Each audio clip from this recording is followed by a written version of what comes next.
रहने लगी, कार्य करने लगी। दूसरे नंबर पर आई है रेणुका। रेणुका का जब से जन्म हुआ, जब से रेणुका जन्मी, उस दिन से उसने केवल अपनी मां रेणु से एक बात सीख ली कि जो कुछ मिलेगा वो अपने कर्म से मिलेगा, जो कुछ मिलेगा वो अपनी मेहनत से मिलेगा। इसलिए मत बुरे कर्म कर बंदे वरना पछताएगा, भगवान की आंखों से तू बच नहीं पाएगा, तू बच नहीं पाएगा। हम जिस कर्म को करें उस कर्म के बल पर हमें प्राप्ति हो। एक पत्र आया है, देखिए।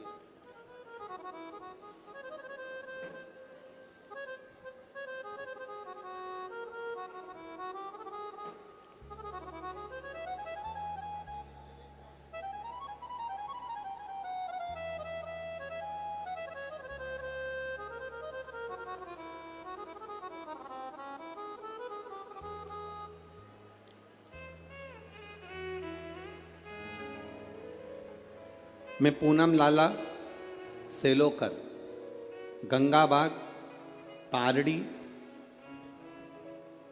गंगाबाग पारड़ी है, पारड़ी नागपुर की निवासी हूँ। कहीं बैठी हो तो हाथ हिला सकती हैं, कहीं बैठी हो तो अपने हाथ हिला सकती हैं।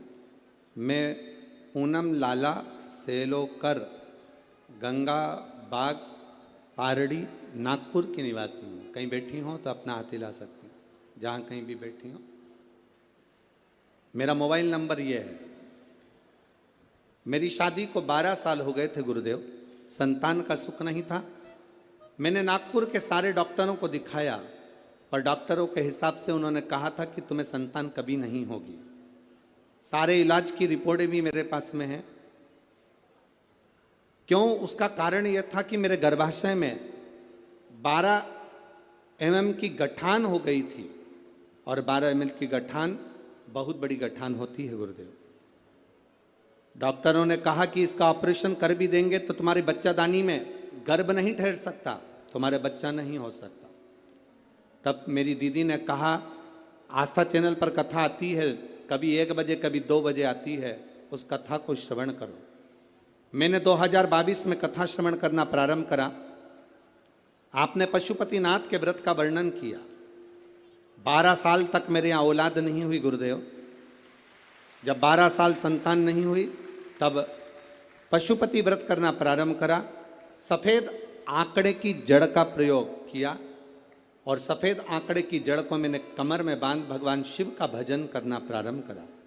आपने पीपल के पत्ते का जो उपाय बताया वो मैंने किया, और गुड़ियारी रायपुर की कथा मैंने टीवी पर आसन लगाकर सामने टीवी को चालू कर पूरी कथा गुड़ियारी रायपुर की सुनी, और बाबा की कृपा से उसी महीने में मेरा गर्भ ठहर गया, और 17 जुलाई 2023 को मुझे पुत्र रत्न की प्राप्ति हुई है। मैं बाबा को यहाँ प्रणाम करने आई हूँ। कहीं बैठी हैं क्या? बच्चा लाए हैं? बच्चा लाए हो ले आओ, अगर लाए हो तो लेकर आ सकते हो। गुरुदेव, डॉक्टर के हिसाब से मेरे यहाँ कभी संतान का सुख नहीं था। उनके हिसाब से मुझे औलाद नहीं हो सकती थी, पर बाबा देवाधिदेव महादेव पर जो विश्वास किया, भरोसा किया, जल चढ़ाया, जल का आचमन किया, ये शिव की कृपा से मुझे संतान की प्राप्ति हुई। ये शिव तत्व। एक पत्र और बड़ा सुंदर आया, देखिए।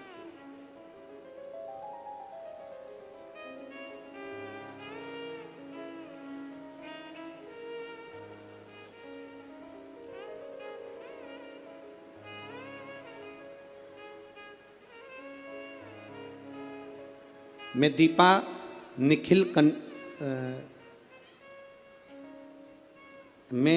निखिल कनाटे, शांति नगर कावला पेट है, कावला पेट, कावले पेट। अरे तुम समझ गए ना? हाँ बस ठीक है। नागपुर, मेरा प्लाट नंबर 143। बहुत जोरदार। कहीं बैठी हैं? कहीं बैठी हो तो हाथ हिला सकती हैं। कहीं पर बैठी हो तो हाथ हिला सकती हैं। मैं दीपा निखिल, कनाटे, शांति नगर।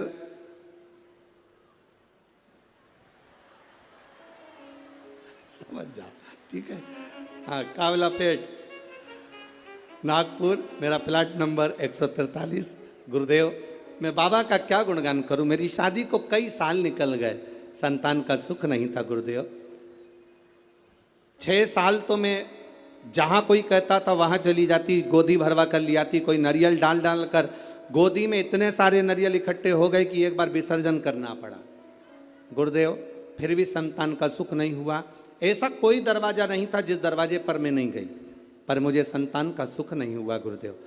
टेस्ट पे भी करवाया, वो भी सफल नहीं हुआ, संतान का सुख नहीं हुआ। किसी ने कहा एक काम करो, पशुपतिनाथ का व्रत करो, शिव जी को जल चढ़ाकर एक बेलपत्र खाओ और जल का आचमन करो। गुरुदेव, बाबा का मैं क्या वर्णन करूं। पशुपतिनाथ का व्रत किया और बाबा की कृपा से तब भी मेरा गर्भ नहीं ठहरा। मेरे 5 व्रत पूरे हो गए। जब गर्भ नहीं ठहरा तो मैंने बाबा से प्रार्थना करी, बाबा तू सबकी सुनता है। वो सियोर वाला महाराज व्यासपीठ पर बोलकर कहता है तू 3 महीने में सुनता है, फिर मेरी क्यों नहीं सुना? बाबा, मैं मंदिर से आ रही थी तो किसी एक महिला ने कहा कि तू एक काम करा कर, मंदिर में पोछा झाड़ू कर लिया कर। मैं मंदिर में सफाई करने लगी, झाड़ू लगाने लगी, पोछा लगाने लगी। मंदिर की बाल्टी में पानी भरकर रख देती, पूरे मंदिर को साफ करती। बाबा की कृपा का मैं क्या गुणगान करूं। केवल 1.5 महीना बीता और मेरा गर्भ ठहर गया। अब गर्भ ठहर गया गुरुदेव, डॉक्टर को जांच कराई तो उसने कहा कि तुम्हारा गर्भ में बच्चा है। अब डॉक्टर ने जांच कर कर कहा कि गर्भ में बच्चा है। बच्चा मेरे गर्भ में रहा 1 महीना, 2 महीना, 3 महीना, 4 महीना बीतता चले गया। 4थे महीने में मुझे कष्ट बहुत हुआ। जब कष्ट बहुत ज़्यादा हुआ तब डॉक्टर को दिखाया तो उसने कहा तुम्हारे गर्भाशय में एक बच्चा है और कोई एक गोला सा दिख रहा है, ऐसा लगता है कि कोई गांठ पड़ी हुई है।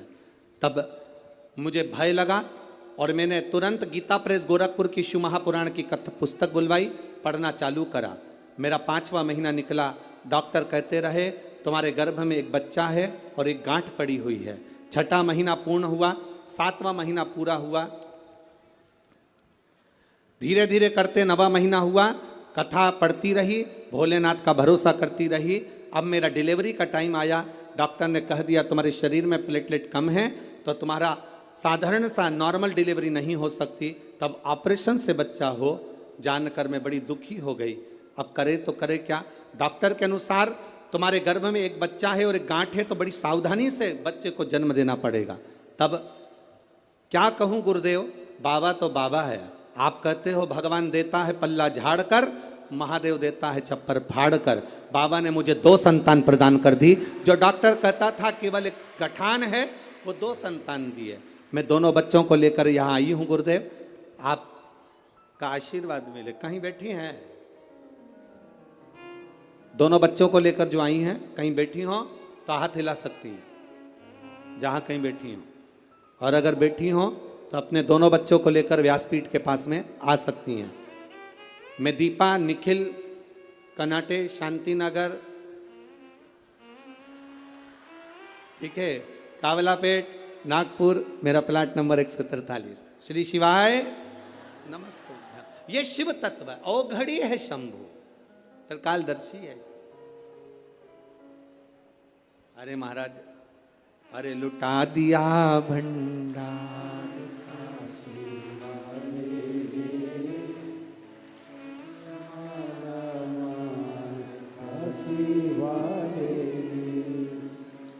एक बात तो है,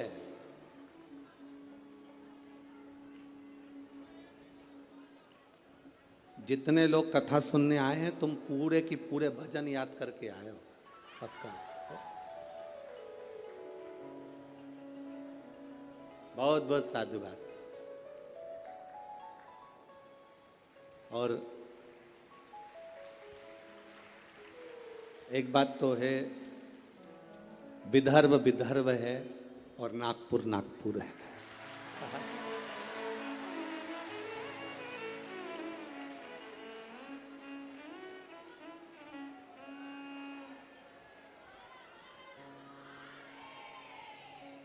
तुम सब नागपुर के संतरे से कम नहीं। पक्का संतों की धरा है नागपुर। शिव तत्व की प्राप्ति महाराज औघड़ी है। दो बेटियां हैं राजा की, प्रसेनजीत की दो बेटियां। एक नेनुका है तो दूसरी रेणुका। नेनुका अपने राज परिवार में, अपने राजघराने में सुख से आनंद से रह रही है, आनंद से रह रही है। और रेणुका जिसके अंदर भाव शुद्ध है, जिसके अंदर भाव की शुद्धता, जिसके अंदर आनंद की शुद्धता, वो रेणुका है। दोनों में भाव की शुद्धता। नेनुका राजघराने का आनंद ले रही है, नेनुका राजघराने का सुख पा रही है, और रेणुका राजघराने में रहने के बाद भी अपनी मां रेणु के पद चिन्हों पर चलकर भगवान देवाधिदेव महादेव की अविरल भक्ति में लीन है। अविरल भक्ति,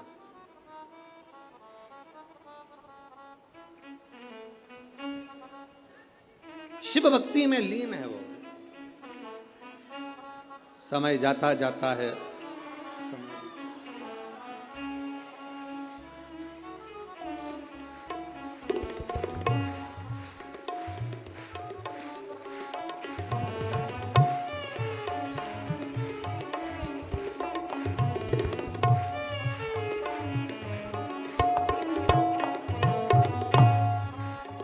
अब रोइए नहीं, खुश होइए। बाबा ने झोली भर दी ना, तो रोना नहीं है, अब तो खुश होना है। आप भी मत रो।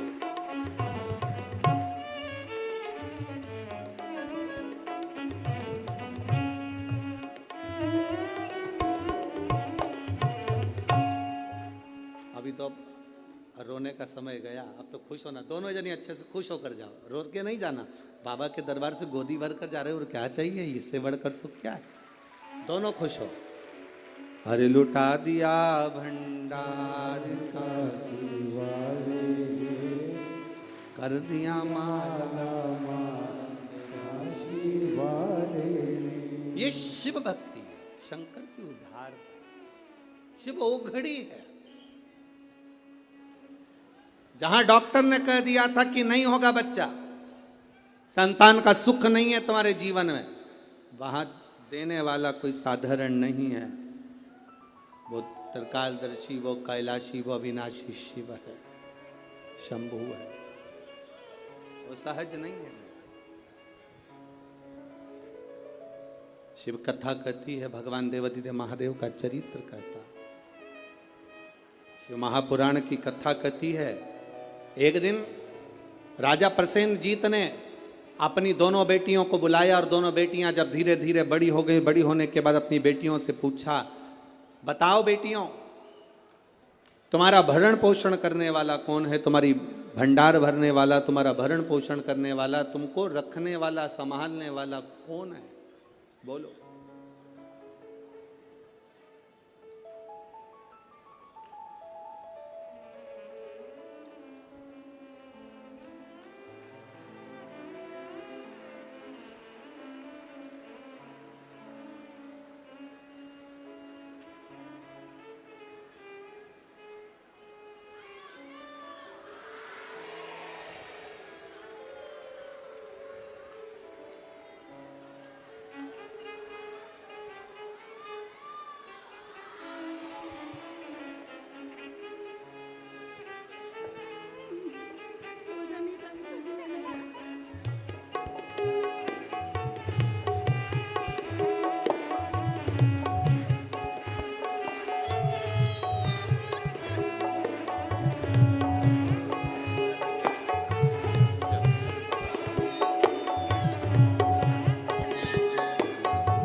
ये वही है जिसको कहा गया था कि गठान है, और बाबा की कृपा से एक नहीं, जब देता है तो छप्पर फाड़ कर देता है। ये शिव तत्व,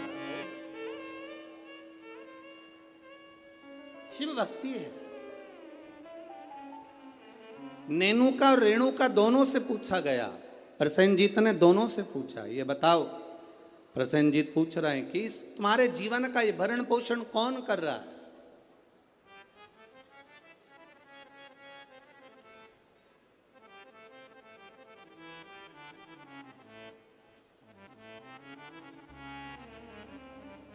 नेनुका ने कहा, पिताजी मेरे जीवन का भरण पोषण आप कर रहे हो, मेरे जीवन को चलाने वाले आप हो, भरण पोषण करने वाले आप हो। अब राजा प्रसेनजीत ने अपनी बेटी रेणुका से पूछा, रेणुका तू बता कि ये भरण पोषण तेरा कौन कर रहा है? रेणुका कहती है, पिताजी ये तो सब जो कर रहे हैं वो भोलेनाथ कर रहे हैं, जो लिखा ललाट पर वो मिल रहा है, जो लिखा, जो ललाट पर लिख दिया वो मुझे मिल रहा। दुख लिखा, सुख लिखा, अच्छा लिखा, बुरा लिखा, जो उसने लिखा वो मुझे मिल रहा। जो लिखा ललाट पर वो मुझे मिला।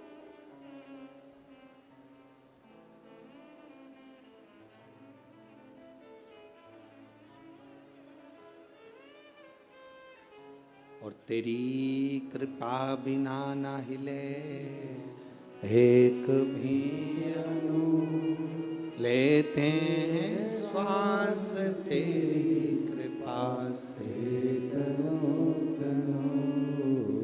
जो ललाट पर लिख दिया वो कोई टाल ना सका। हाँ, ललाट पर लिखा हुआ अगर कोई टाल सकता है तो केवल एक है, वो देव अधिदेव महादेव है, वो टाल सकता है। एक पत्र आया है, देखिए उस पत्र में उसने लिखा, मैं दीपिका अविनाश ठाकुर रामटेक से हूं। कहीं बैठी हैं? बैठी हो तो हाथ हिला सकती हैं। आप ही हैं? दोनों हाथ हिला दो एक बार। हाँ, श्री शिवाय नमस्तुभ्यम। मैं दीपिका अविनाश ठाकुर रामटेक से हूं। मेरे बाबा के 3 अनुभव मैं बताना चाहती हूँ गुरुदेव, मैं क्या वर्णन करूँ।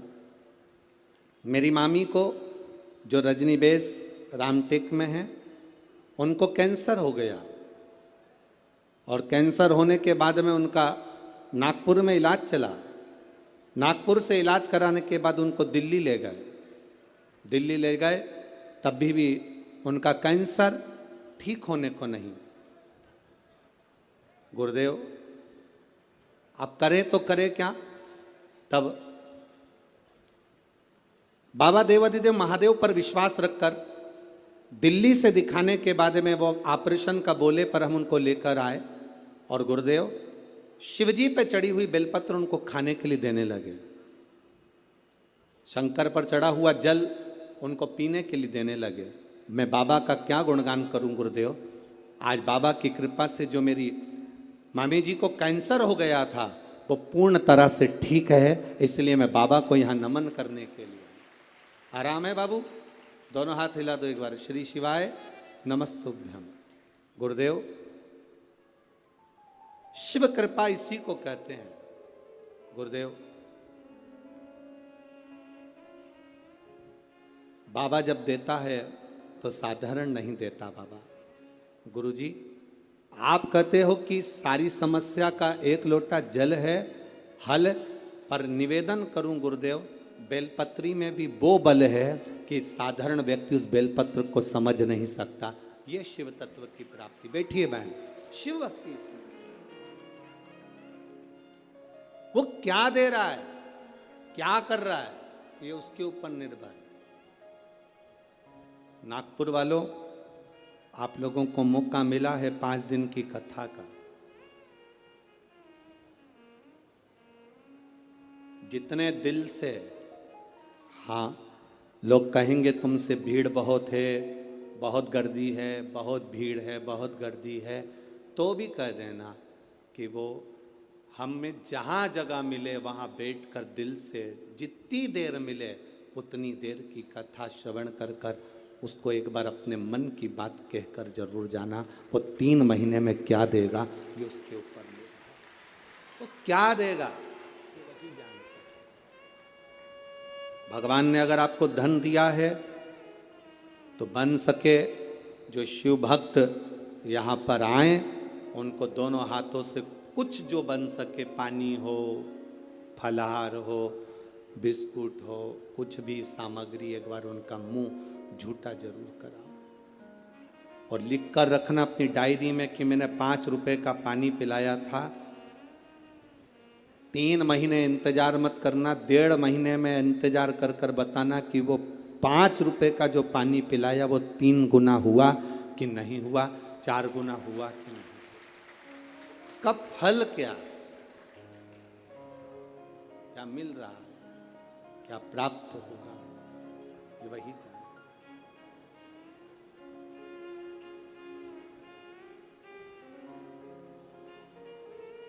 तो क्या प्रदान करता है उसके ऊपर निर्भर है। नेनुका ने कह दिया मेरे पिताजी पालन कर रहे हैं, मेरे पिताजी संभाल रहे हैं, और रेणुका कहती है मेरे पिता नहीं, ये तो भोलेनाथ ने जो जीवन दिया है वो चल रहा है। विचार कर लिया पिताजी ने, दोनों बेटी की शादी करना है। एक बेटी के हृदय में शिव समाया हुआ है, एक बेटी के हृदय में ज्ञान समाया हुआ है, वैराग्य त्याग संत का भाव समाया हुआ है, और दूसरी बेटी के हृदय में जानती है कि मेरे पिता संचालन कर रहे हैं तो इसको कोई राजसी राजा ही इसको परणाएगा, इस बेटी का विवाह किसी राजा के साथ करूंगा, इस बेटी का विवाह मैं राजा के साथ करूंगा।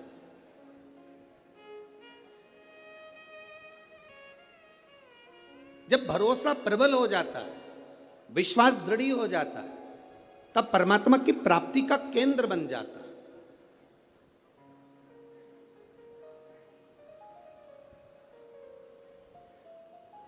अभी हम आ रहे थे, जब आते आते देखा कि लोग टेंट के बाहर, पंडालों के बाहर लोग धूप में बैठे हुए हैं। बहुत गर्मी है, धूप अपार, पर आप प्रयास करना। 2 बजे कथा चालू हुई, 5 बजे तक चलेगी। 2 बजे से 5 बजे तक जो धूप में बाहर भी बैठे हैं वो अंदाजा लगा कर बैठना कि 2 बजे से 5 बजे तक आपको कहीं धूप दिखी, कहीं धूप नजर आई, कहीं धूप लगी। वो छत्र छाया कर कर बैठता है। साधारण नहीं है मेरा शिव, साधारण नहीं मेरा उघड़ी।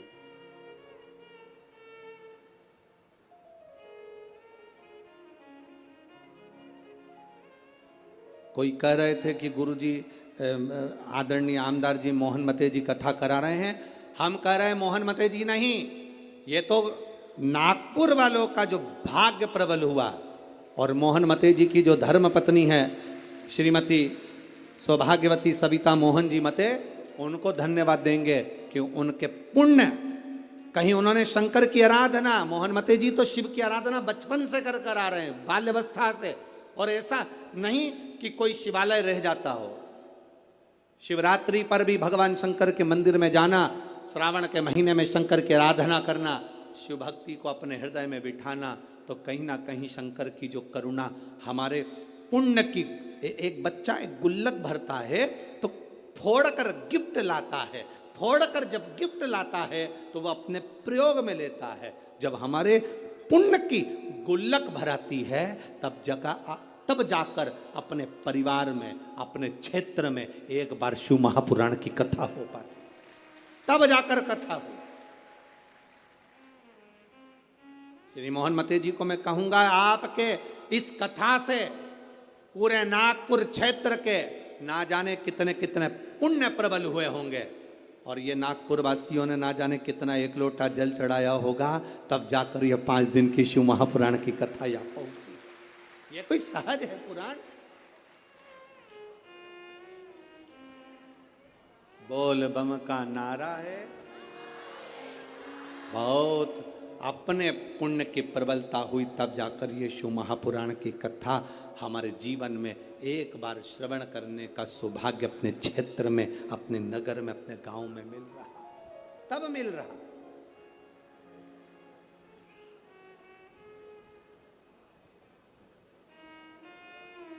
अब बेटियां किसको बिहा दी जाए, बेटी किसको दे दी जाए? कर्म का फल देखिए। जो भगवान देवादिदेव महादेव ने माता पार्वती को कहा था कि जो मेहनत करता है, पार्वती जो संकल्प ले लेता है, जो नियम ले लेता है, जो व्रत करता है, उसके व्रत का फल हम स्वयं देते हैं। 2 वचन दिए थे माता पार्वती जी को भगवान शिव ने, एक शिव और शक्ति का बल देना, और दूसरा वचन देवादिदेव महादेव ने माता पार्वती को दूसरा वचन, दूसरा वर दिया था, पार्वती सुन, संसार में रहने वाली नारी, पुरुष, बच्चे, बूढ़े, इस मृत्यु लोक में जो रह रहा है, संसार में अगर उसके जीवन में कभी दुख की एक घड़ी भी आई है तो उसके कर्म से आई है। उसने जो पूर्व में कर्म किया होगा उसके अनुसार उसको एक दुख की घड़ी में भोगना पड़ा है। पर उस दुख की घड़ी में पार्वती, अगर उसने भूलवश भी मुझे याद किया, शंकर कहते हैं मैं उसी क्षण उसके दुख को मिटाने के लिए संसार सागर में पहुंच जाऊंगा। मैं वचन देता हूं। ये माता पार्वती जी को शिव जी ने 2 वचन दिए। पार्वती, एक शिव और शक्ति का बल व्रत, उपास, साधना, तप करने वाले को मिलता है। नवरात्र का व्रत करने वाले कई लोग नंगे पैर चलते हैं, कई लोग एक समय दूध लेते हैं, कोई कहता है कि मैं लौंग पर व्रत करता हूं, कोई अपने शरीर पर जवारे बो लेता है, कोई कुछ नियम धारण करता है, कोई कुछ नियम धारण करता है। सारे नियम, व्रत, साधना, तप जितने लोग करते हैं, घबराने की जरूरत नहीं।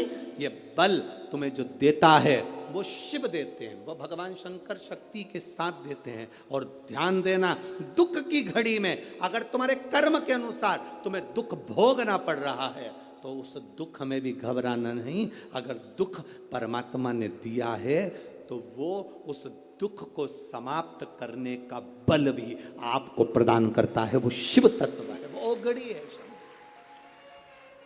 वो शंकर है, ओघड़ी शिव है।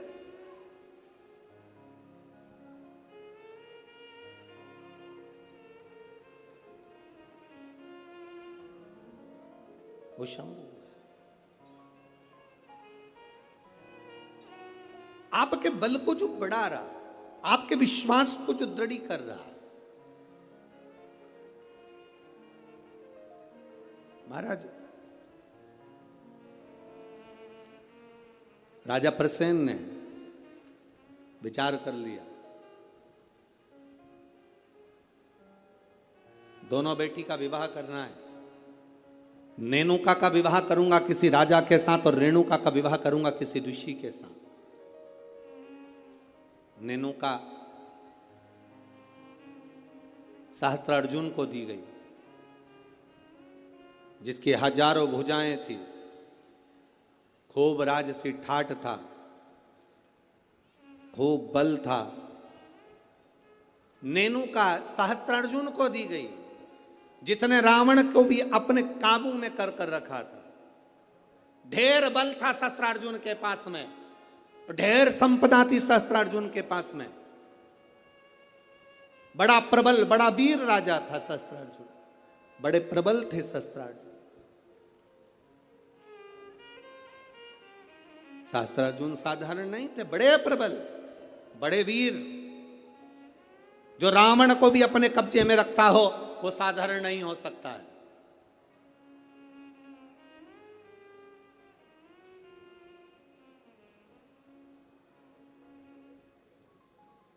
राजा सहस्त्रार्जुन को अपनी बेटी नेनुका का विवाह कर दिया। अब आई बारी रेणुका की, तो फिर विचार करा गया कि इस रेणुका का विवाह मैं करूं तो करूं किससे, किसको दूं? तब कहा, बेटी, जितनी तू शंकर की आराधना करती है, जितनी तू शिव जी की उपासना करती है, तेरा पति भी शंकर की आराधना करने वाला होना चाहिए। जमदग्नि जी को रेणुका ब्याह दी। जमदग्नि जी को जब रेणुका बिहाई, रेणुका का तप साधना देखिए कितनी प्रबल थी। जमदग्नि जी के साथ में रेणुका जब ब्याह कर कर आ गई, रेणुका का नियम था, प्रतिदिन का नियम था रेणुका का, प्रतिदिन का नियम। एक मट्टी को इकट्ठा करती, मट्टी को इकट्ठा कर कर उसका हंडा बनाती, घड़ा बनाती, पात्र बनाती, कच्चा घड़ा, कच्चा पात्र। मेरा निवेदन है, यहां पर जितनी माताएं बैठी हैं एक बार प्रयोग कर कर देखना कि आप मट्टी लाओ, मट्टी का हंडा बनाओ, मटकी बनाओ और उस मटकी में कहीं जाकर जल भर कर लेकर आना, अपने सिर पर रखकर। मटकी टूटेगी कि नहीं टूटेगी?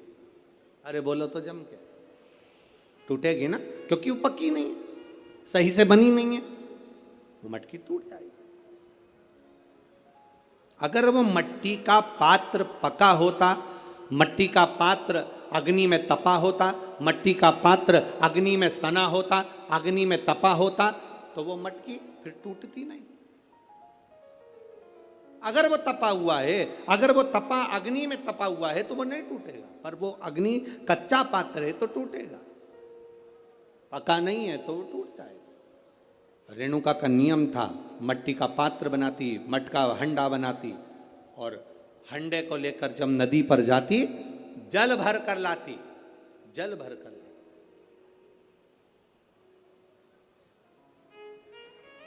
और वो जल अपने पति को देती, जमदग्नि जी को जल देती। जमदग्नि जी भगवान शिव को समर्पित करते। ओम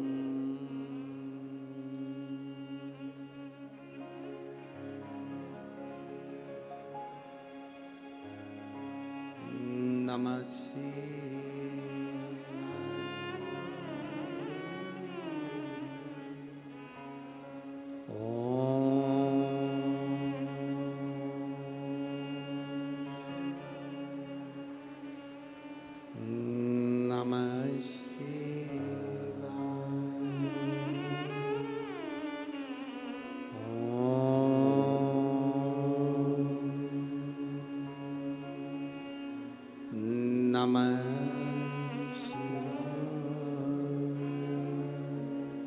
घड़ा लाई, जमदग्नि जी को दिया, जमदग्नि जी ने शिव जी को समर्पित किया। कच्चे घड़े में जल भरना, लाना, शंकर जी के लिए अपने पति को देना, समर्पित करना।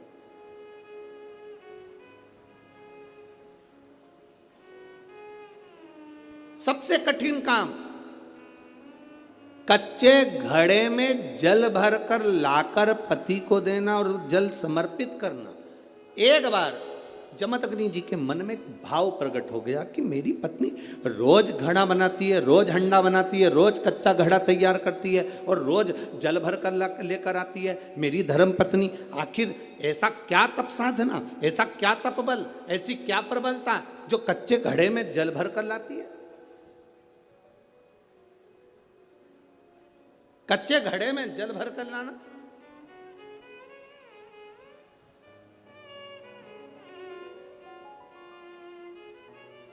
मेरी जीजियों, एक बात अपने जीवन में उतार कर रखना, कभी जिंदगी में अगर कभी ऐसा योग लगे, कभी तुम्हारे जीवन में कभी ऐसा लगे, अब तो थोड़ी शरद चालू हो गई, ठंडक चालू हो गई, तो मट्टी के पात्र का जल से शिव का अभिषेक कभी तो नहीं हो सकता, पर बैसाख महीने में, ज्येष्ठा महीने में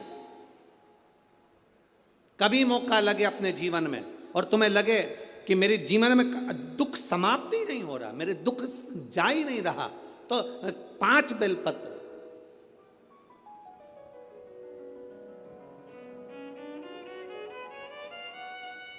5 बेलपत्र, एक आप लोगों को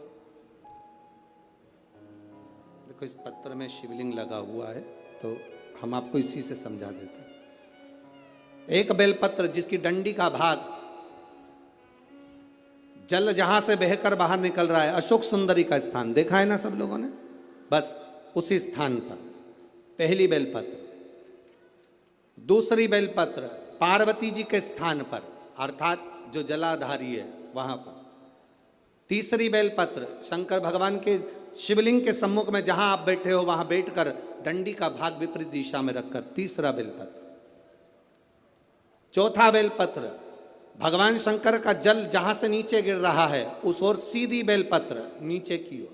और पांचवी बेलपत्र शंकर भगवान के अशोक सुंदरी के स्थान को छुआकर नंदी के पास रखकर, जो घड़े में जल है अर्थात मट्टी के पात्र में जो तुम जल लेकर गई हो उस पात्र के जल से शंकर का अभिषेक कर देना, शिव को वो जल समर्पित कर देना। जिंदगी में कैसा भी दुख हो वो कटता ही है, वो दुख रह नहीं सकता, ये निश्चित था।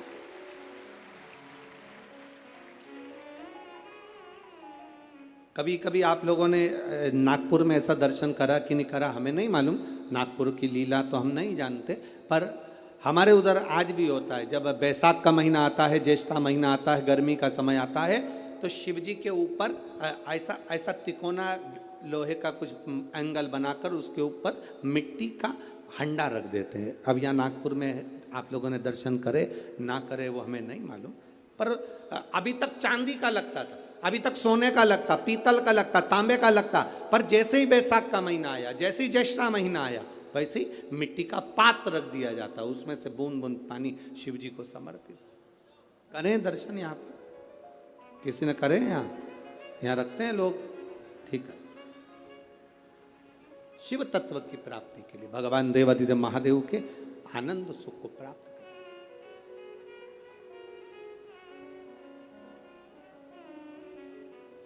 जल, अग्नि, आकाश, वायु, पृथ्वी,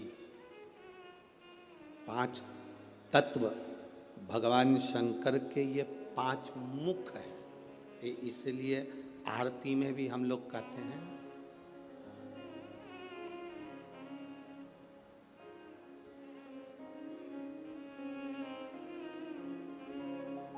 पंचानंद भोले पंचानन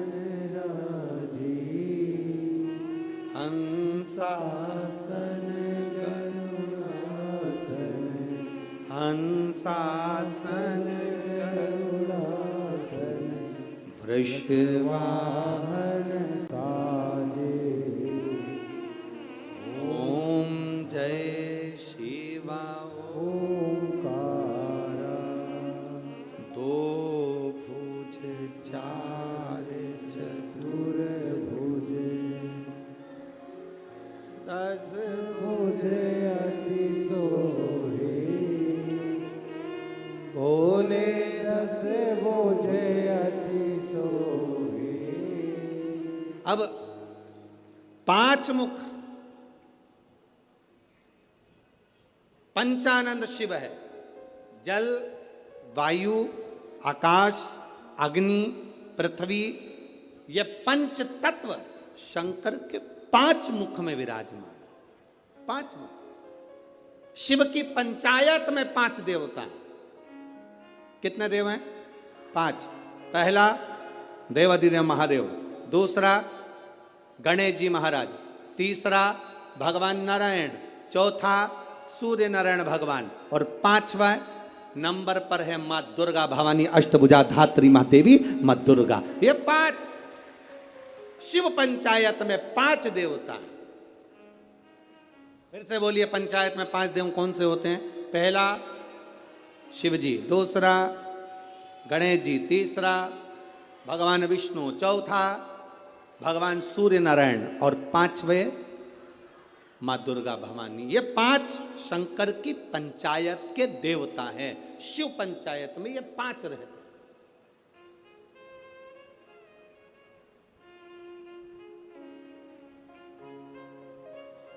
नागपुर में कथा कितने दिन की मिली? 5 दिन की। सावन में जब 5 सोमवार पड़े तो समझ लेना शंकर भगवान की बड़ी कृपा होने वाली है। 5 सोमवार मिल गए सावन के महीने में, मतलब शिव जो श्रावण के महीने में 1 लोटा जल चढ़ाने वाले हैं उनकी मनोकामना पूर्ण होती ही है। पंचानंद स्वरूप में, 5 दिन में, 5 स्वरूप में, पंचायत में, पंचानंद, पंच भौतिकता का आनंद रखने वाले शिव तत्व की प्राप्ति का सुख है शिव महापुराण। कई लोग कहते हैं गुरुजी 7 दिन की कथा करते हो, कभी 5 दिन की, आखिर 5 दिन की कथा का फल क्या है? हम कहते हैं कभी सुनिए, बैठिए, पंडाल में जहां जगह मिल जाए वहां बैठकर कथा का रस तत्व ग्रहण करिए, और जब जाओ आरती हो जाए, कर्पूर गौरम हो जाए, तब यहां से जाना तो उस रज को कभी शरीर पर लगा। एक पत्र आया, एक लड़के को ब्लड कैंसर हो गया, देखिए,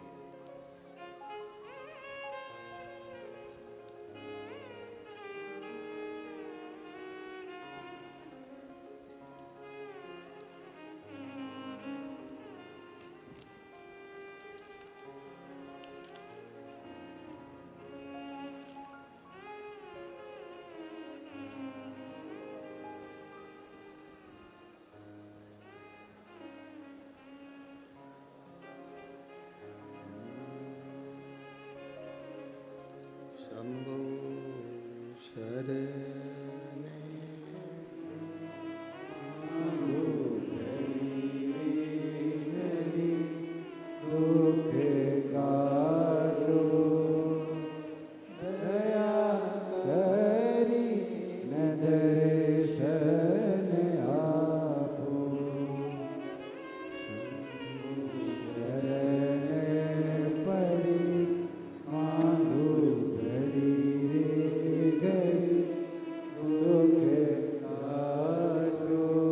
कैंसर वाला तो पत्र ढूंढना पड़ेगा, ये पत्र भी अच्छा है।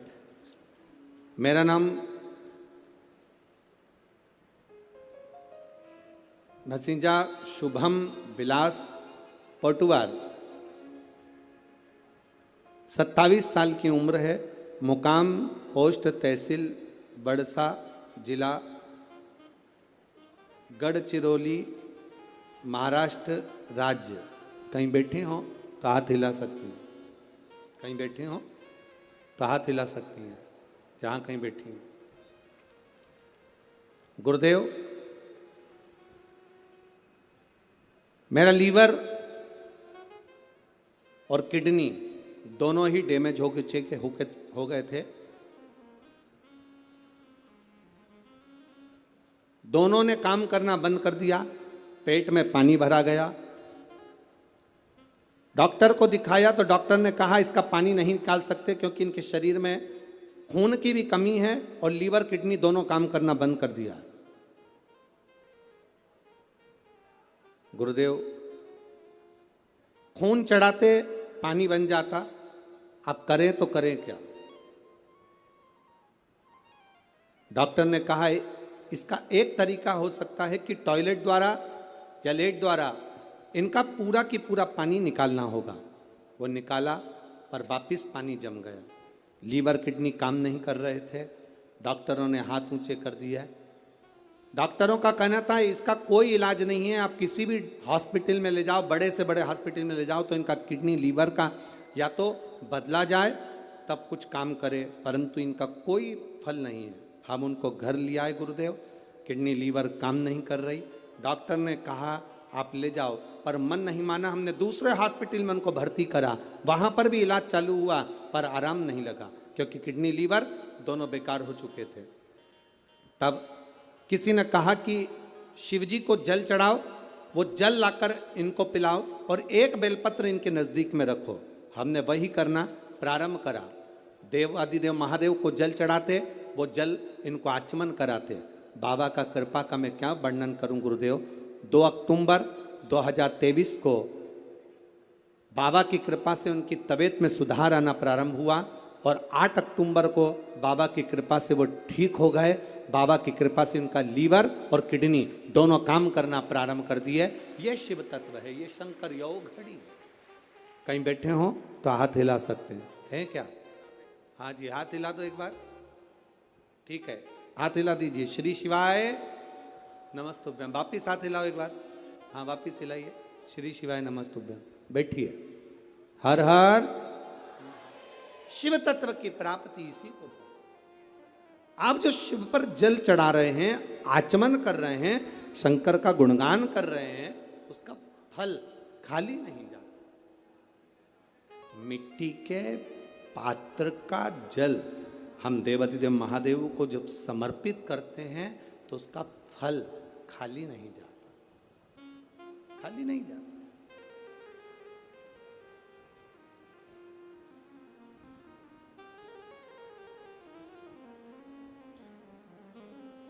हरि शंभु शरणे पड़ी, मांगू घड़ी रे घड़ी, दुख काटो दया करीन दर्शन आपो। महाराज शिव महापुराण की कथा कहती है, रेणुका देवी कच्चे घड़े में जल भर कर लेकर आती, अपने पति को देती, और जमदग्नि जी उस जल को लेकर शिव जी को समर्पित करते। पर उनके चित्त में यह बात बैठ गई, आखिर इसकी दृढ़ता, इसकी भक्ति कितनी प्रबल होगी कि कच्चे घड़े में पानी नदी से यहाँ तक आ गया और कच्चा घड़ा टूटता नहीं। जब तक शिव जी को जल नहीं चढ़ाते तब तक वो घड़ा समाप्त नहीं होता। आखिर इसकी भक्ति किसकी है? इस रेणुका ने भक्ति किसकी?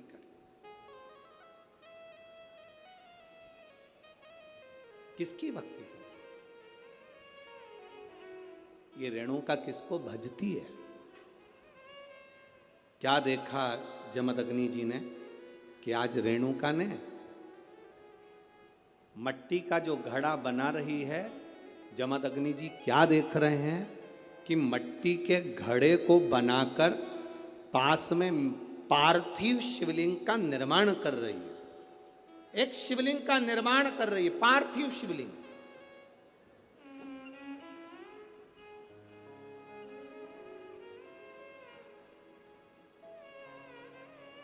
और पार्थिव शिवलिंग का निर्माण कर कर ये करती क्या है? मट्टी का जो घड़ा बनाया, उस घड़े को पार्थिव शिवलिंग का पूजन कर कर उस घड़े को शंकर से स्पर्श करा देती है। शिवलिंग से स्पर्श करा रही, केवल छुआ रही।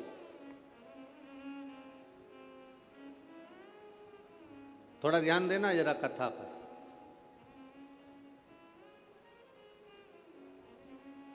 शिव महापुराण की कथा कहती है, आप 200 रुपए की साड़ी खरीद कर लिया हो, आपको लगे साड़ी 200 रुपए की है, दुनिया के लोग कहेंगे कि इतनी सस्ती साड़ी पहनती है, उस साड़ी को महंगा करना है तो क्या करोगे? उस साड़ी को महंगा करने का सबसे सुंदर तरीका, 200 रुपए की साड़ी को भी शंकर भगवान को एक बार स्पर्श करा देना। उसको छूने से उसकी कीमत बढ़ जाती है, केवल स्पर्श मात्र से।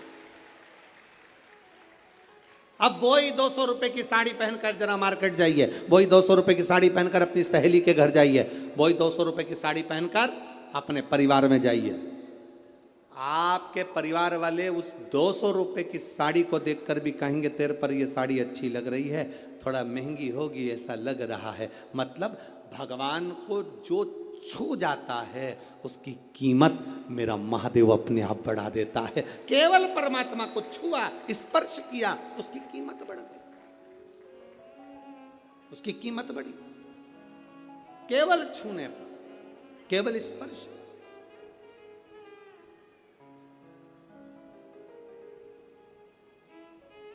अरे भाई, शिव महापुराण की कथा कहती है, जैसे किसी के यहां कोई मर जाता है तो पूरे परिवार में सूतक लग जाती है।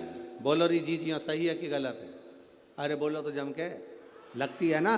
परिवार में कोई मर गया, पूरे परिवार को सूतक लग जाती है। जैसे मरने की सूतक पूरे परिवार में लगती है, उसी तरह परिवार का एक व्यक्ति भी अगर शंकर की कथा सुनता है तो पूरे परिवार को पुण्य लग जाता है। पूरे परिवार, एक व्यक्ति भी अगर कथा श्रवण कर रहा है, परिवार का एक कोई मरता है तो पूरे परिवार में सूतक लगती है। उसी तरह हम कोई अच्छा काम करते हैं, शिव जी को एक लोटा जल चढ़ाते हैं, कथा श्रवण करते हैं, भूखे को भोजन, प्यासे को पानी पिलाते हैं, तो उसका जो पुण्य का जो फल है वो किसी एक को नहीं, घर का एक व्यक्ति करता है और पूरे खानदान को उसका पुण्य फल प्राप्त हो जाता है। पूरे खानदान,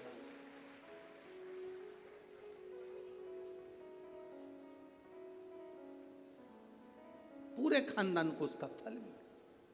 महाराज शिव कथा कर रही है,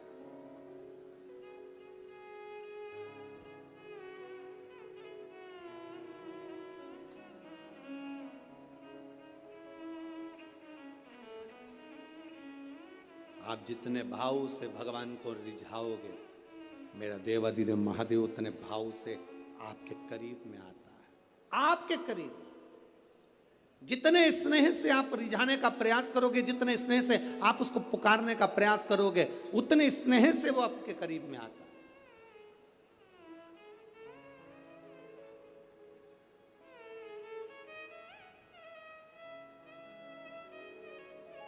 कभी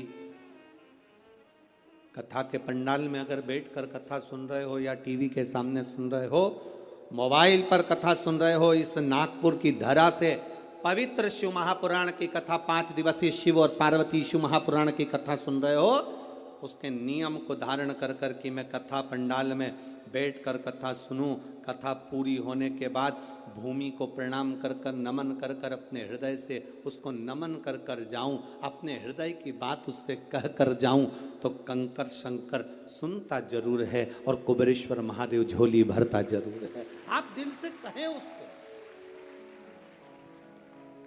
ओ मेरे भोले तेरा सहारा है, मेरे भोले तेरा सहारा है, मेरी नैया का तू किनारा है, मेरी नैया का तू किनारा है। ये तेरी कृपा से मिला, ये तेरी उदारता से मिला, ये तेरी करुणा से मिला। कहो, जमदग्नि जी ने देखा ये करती क्या, कच्चे घड़े में पानी कैसे ठहर सकता है, कच्चे घड़े में पानी कैसे ठहर सकता है। मेरी माताओं से निवेदन, बड़ा सुंदर भाव से फिर निवेदन करूंगा, जिसका बेटा, जिसका बच्चा मंद बुद्धि हो, विवेक काम नहीं कर रहा, बुद्धि काम नहीं कर रही, चित्त काम नहीं कर रहा, बहुत चिड़चिड़ा, बहुत उचिष्ट, विवेक काम नहीं कर रहा, बुद्धि काम नहीं कर रही, हां, यहां तक शिव महापुराण की कथा कहती है, एक बीमारी होती है जिसमें नसें शरीर की काम करना बंद कर देती है, और वो उस बीमारी का इलाज पूरे बाहर विदेश में भी नहीं है, जिसमें धीरे धीरे धीरे धीरे नाड़ियां, नसें बंद होती चली जाती है, पांव हाथ काम करना बंद कर देता है, फिर वाणी कम हो जाती है, नयन दिखना बंद हो जाता है, शरीर बेकार। उसके लिए भी कोई मंद बुद्धि है, उसके लिए भी शिव महापुराण की कथा कहती है, हफ्ते 2 हफ्ते में कभी सोमवार के दिन भले मट्टी का बर्तन तुम्हारे घर में नहीं हो, घर में कोरा सा दिया भी हो, कोरा दिया, दिया कोरा मतलब उसमें दीप ना लगा हो, मट्टी का नया दिया, उसमें अगर आपने थोड़ा पानी भरकर रख भी दिया और उसमें गलते गलते वो पानी ज़्यादा नहीं भी बचा, 2 बूंद भी बचा है, और वो 2 बूंद भी अशोक सुंदरी वाली जगह पर चढ़ा है, और वही पानी जिसकी विवेक, जिसकी बुद्धि, जो मंद बुद्धि कहा जाता है, उसको अगर बेलपत्री के साथ में वो जल की 2 बूंद भी उसको दी जाए तो वो विवेकवान बनता चले जाता, उसकी बुद्धि काम करना प्रारंभ करती। कितना भी मंद बुद्धि हो, पड़ा रहता हो, पड़ा है, मुंह से राल बह रही है, वो बोल नहीं पा रहा, शरीर विग्रह बेकार बिल्कुल, उसके लिए भी ये कार्य करता। शिव पर चढ़ा हुआ मट्टी के पात्र का जल सुख प्रदान करता है, हमारे यहाँ नवरात्रे में जवारे बोए जाते हैं। आप लोगों को इधर बोते हैं कि नहीं बोते हैं मालूम नहीं है हमको। बोते हैं इधर मट्टी के पात्र में जवारे बोए जाते हैं, कुंडी में जवारे बोए जाते हैं, मट्टी में गेहूं डालकर जवारा बोया जाता है। उस जवारे की मूलता क्या कहती है, उस जवारे की महत्वता क्या कहती है, क्यों बोए जाते हैं जवारे, उस जवारे की महत्वता क्या है? नवरात्रे में 9 दिन जवारे क्यों बोते हैं, उसको बोने का कारण क्या है?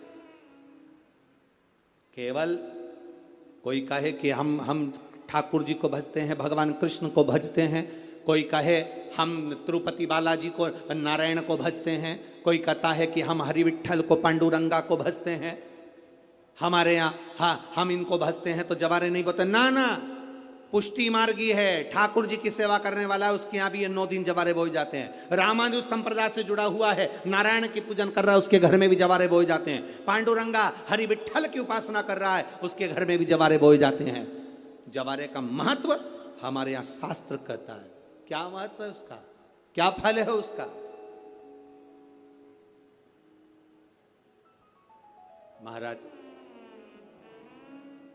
जब देवी माता ने दुर्गा भवानी को पंचायत में बुलाया गया, शिव पंचायत में मां दुर्गा बैठी हुई है, और शिव पंचायत में जब दुर्गा भवानी बैठी,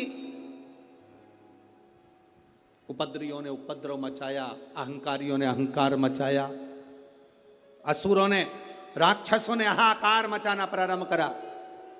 तब उस समय पर देवाधिदेव महादेव माता पार्वती को देखकर, दुर्गा भवानी को देखकर मुस्कुरा रहे थे। केवल शिव मुस्कुरा रहे हैं, पार्वती को देखकर, दुर्गा भवानी को देखकर, मां जगत जननी को देखकर केवल मुस्कुरा रहे हैं। तब देवता सूर्य नारायण ने भगवान शिव जी को देखकर हाथ जोड़कर प्रार्थना करी। भास्कर देव बोले, सूर्य नारायण बोले, बाबा मेरे मन के संशय को मिटा दीजिए। शिव जी ने पूछा क्या काम है, बोलो क्या चाहते हो? शंकर भगवान से सूर्य देव, भास्कर देव कहते हैं, प्रभु आपके मुस्कुराने का कारण क्या? भारत की भूमि पर जितनी जगह पर भी आप लोग कथा सुन रहे हो, आस्था चैनल पर, फेसबुक, यूट्यूब पर जितने लोग कथा सुन रहे हो, बड़े ध्यान से सुनना कि जवारे क्यों बोए जाते हैं, नवरात्रि में जवारे की महत्वता क्यों होती है,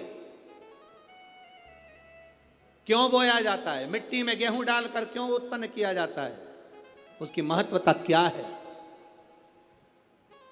सूर्य नारायण पूछ रहे हैं भगवान देवाधिदेव महादेव से, आप दुर्गा भवानी को देखकर मुस्कुराए, आप हंसे हैं, आपके चेहरे पर प्रसन्नता आई है, कारण क्या? और महाराज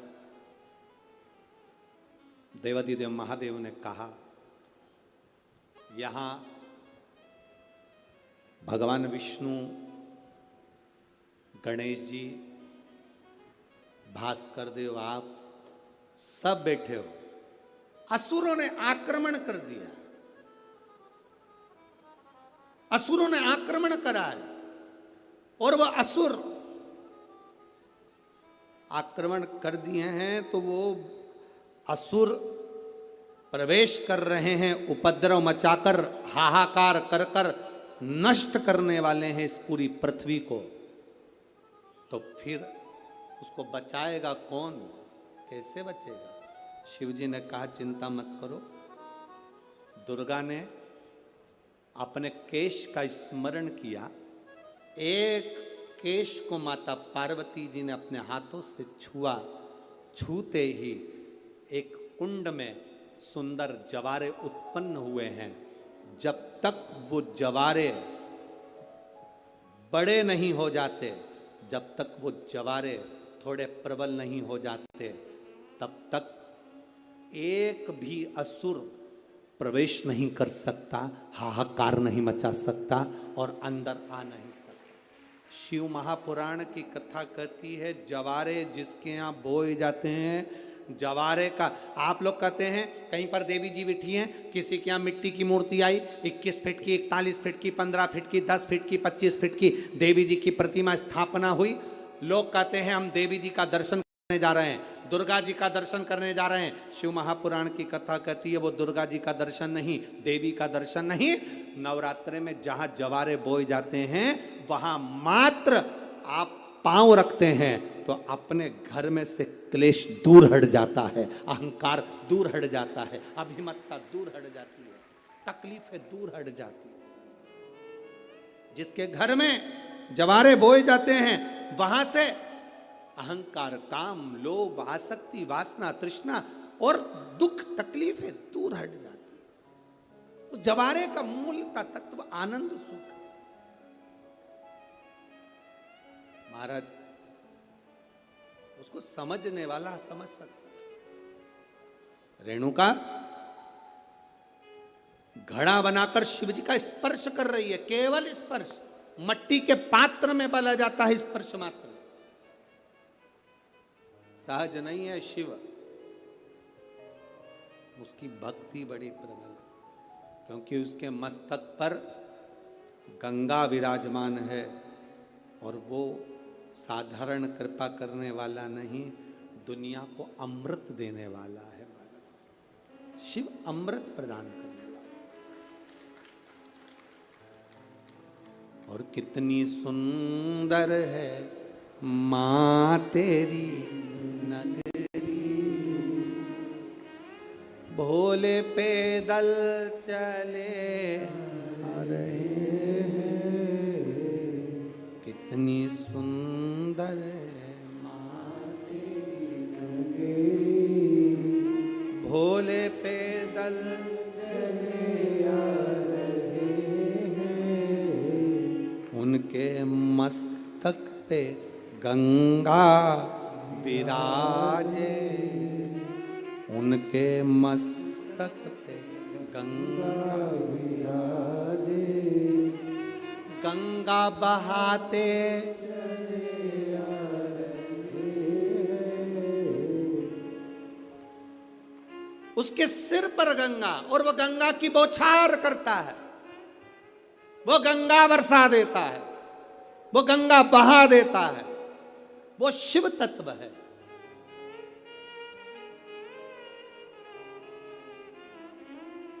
उनके मस्तक पे गंगा विराजे, वो गंगा बहाते चले।